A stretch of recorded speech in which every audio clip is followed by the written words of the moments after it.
Atenção, esse vídeo possui um humor levemente duvidoso, então caso você seja sensível a esse tipo de coisa, desculpa, é o meu trabalho e eu não posso fazer nada para alterar isso, me perdoem. O Japão é um país extremamente lindo, seja pela sua fauna, por todos os seus fatores, as pessoas, seu idioma que é extremamente interessante e gratificante de se aprender.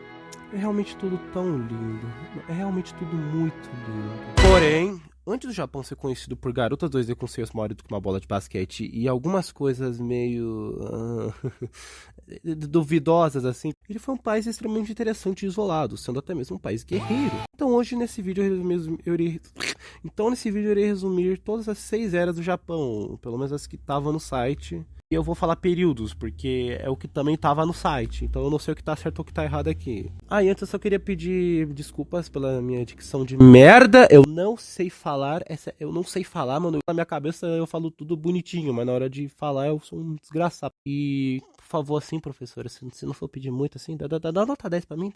Dá nota 10. Atenção, patriotas! Em frente ao quartel-general, uma estátua comunista! Lembrando que eu tive que cortar muita coisa porque era muito texto. Pelo amor de Deus, eu nunca vi tanto texto na minha vida.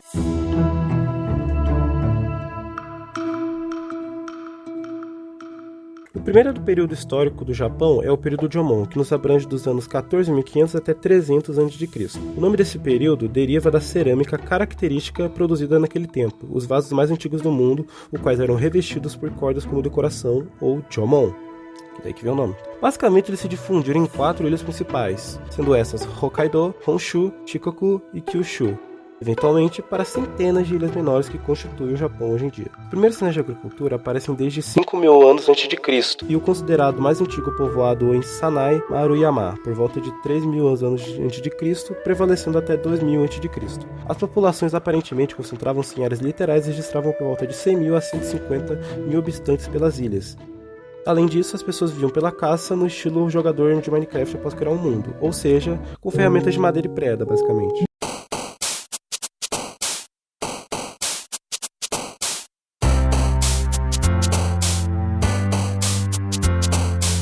O período Yaoi...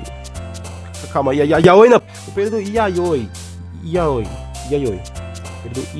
O período Yaoi basicamente se abrange dos anos 300 a.C. até 200 d.C. e seu nome também deriva de uma cerâmica, sendo essa avermelhada encontrada por um primeiro distrito de Yayoi de Tóquio, o qual indica um avanço da cerâmica do período Jomon.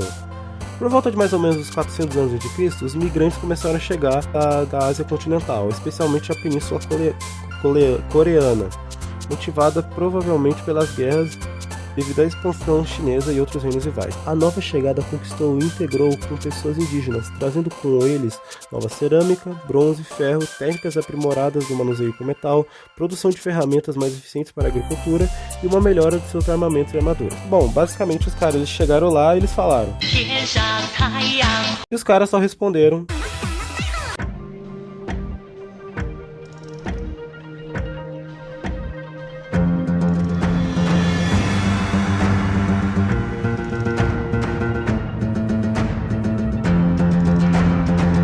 O confronto data no ano de 250 a 538.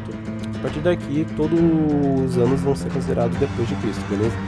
E é nomeado graças aos morros de enterros que foram constituídos naquele período. Algumas vezes, o período é chamado de período Yamato. Não, esse Yamato aqui, esse Yamato, o estado japonês, sei lá. Bom, basicamente ele é chamado assim porque era a região e o estado predominante da época. Não se sabe muito a localização exata de Yamato, mas grande parte dos historiadores concordam dele ter sido por volta da região de Nara. A partir do século IV houve um afluxo significativo de pessoas provenientes da Península Coreana, especialmente o reino de Baekje, sei lá como pronunciar, e a Confederação Gaia. É certo que os coreanos tiveram um posicionamento alto no governo, chegando a se misturar com a linhagem de sangue do imperial dos japoneses daquela época. Qualquer que tenha sido a relação política entre a Coreia e o Japão, com certeza houve uma chegada de bens produzidos pelos coreanos, como matéria-prima de ferro e ideias culturais que vieram por meio de professores coreanos, intelectuais e artistas viajando para o Japão, além de terem trazido consigo elementos da cultura chinesa, como a escrita, o budismo, tecelagem, irrigação e ideias da arquitetura.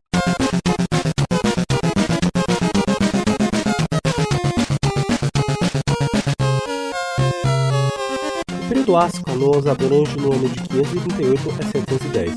O nome também deriva de uma capital, que da época era Asuka. O próximo grande acontecimento político no período Asuka foi em 645, quando o fundador do clã Fujiwara, Kamatari Fujiwara, organizou um golpe que tirou o poder do clã dominante até então, o clã Soga. O governo foi remodelado novamente dentro das linhas chinesas, em uma sequência de mudanças duradouras conhecidas como as reformas Taika, nas quais ocorreu a nacionalização da ilha, o pagamento de impostos, a criação das classes sociais, os exames de serviços civis, leis foram escritas e o imperador foi estabelecido como autoridade absoluta. Kamatari se tornou o ministro sênior do imperador, recebeu o nome de Fujiwara, sendo este o começo de um dos mais poderosos clãs do Japão, que monopolizaram o governo até o século XII. Talvez o desenvolvimento de maior significância do período Asuka não foi político, mas religioso.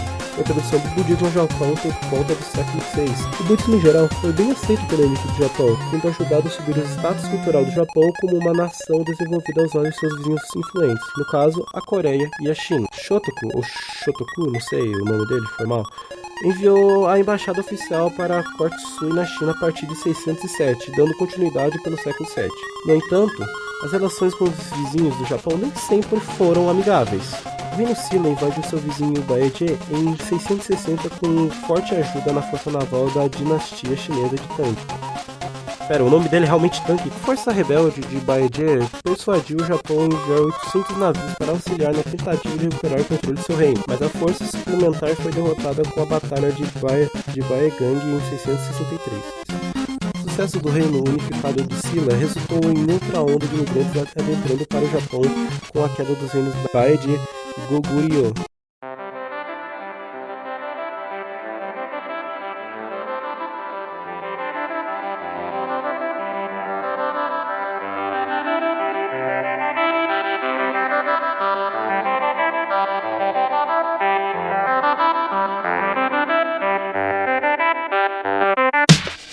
O período do Japão, o período Nara, produziu possivelmente um dos mais importantes e famosos trabalhos na literatura japonesa já escritos, Kojiki e as crônicas do Japão com seus mitos de criação, deuses, Shinto e as genealogias da realeza.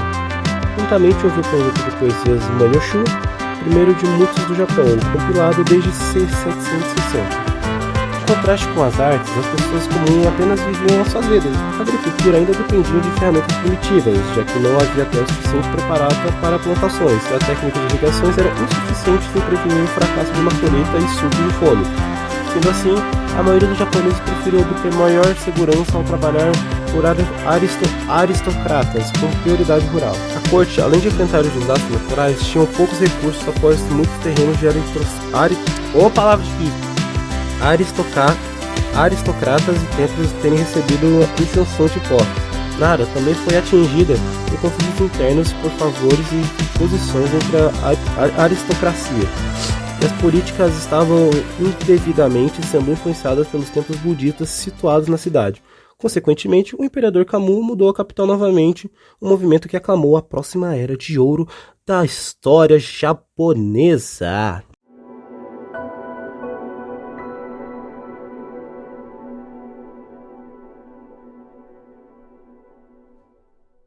Nossa, como pude me esquecer? Sim, a técnica pediu da história